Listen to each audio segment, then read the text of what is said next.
श्रीमद्भगवद्गीता चतुर्थ अध्यायः ज्ञानयोग श्लोका 1 to 15। ओम श्री भगवानुवाच इमं विवस्वते योगं प्रोक्तवानहमव्ययम् विवस्वान्मनवे प्राह मनुरिक्ष्वाकवे ब्रवीत्। एवं परंपरा प्राप्तम् इमं राजर्षयो विदुः सकाले नेह महता योगो नष्ट परन्तप। स एवायं मया तेद्या योगो प्रोक्तो पुरातनः भक्तोऽसि मे सखा चेति रहस्यम् एतत् उत्तमम्।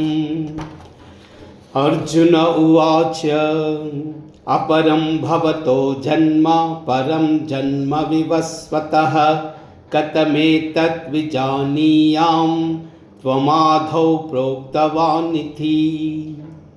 श्रीभगवानुवाच बहूनि मे व्यतीतानि जन्मानि तव चार्जुन तान्यहं वेद सर्वाणि न त्वं वेदः परन्तप।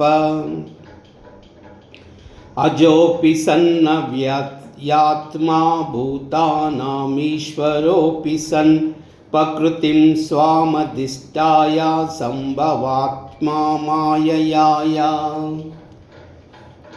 यदा यदा हि धर्मस्य ग्लानिर्भवति भारत अभ्युत्थानमधर्मस्य तदात्मानं सृजाम्यहं परित्राणाय साधूनां विनाशाय च दुष्कृतां धर्म संस्थापनार्थाय सम्भवामि युगे युगे। जन्म कर्म च मे दिव्यम् एवं यो वेत्ति तत्त्वतः त्यक्त्वा देहं पुनर्जन्म नैति मामेति सोऽर्जुन। वीतरागभयक्रोधा मन्मया मामुपाश्रिताः बहवो ज्ञानतपसा पूता मद्भावमागताः।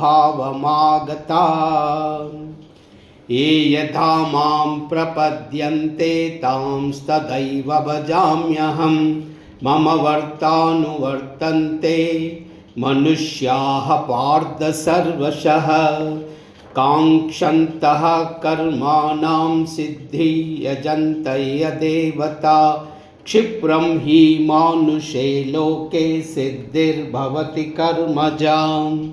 चातुर्वर्ण्यं मया सृष्टं गुणकर्म विभागशया तस्य कर्तारमपि मां विद्वा कर्तारमव्ययम्।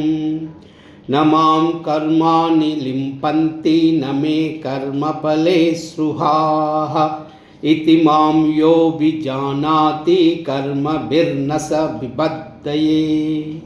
एवं ज्ञात्वा कृतं कर्म पूर्वैरपि मुमुक्षुभिः कुरु कर्मैव तस्मात् त्वं पूर्वतरं कृतम्।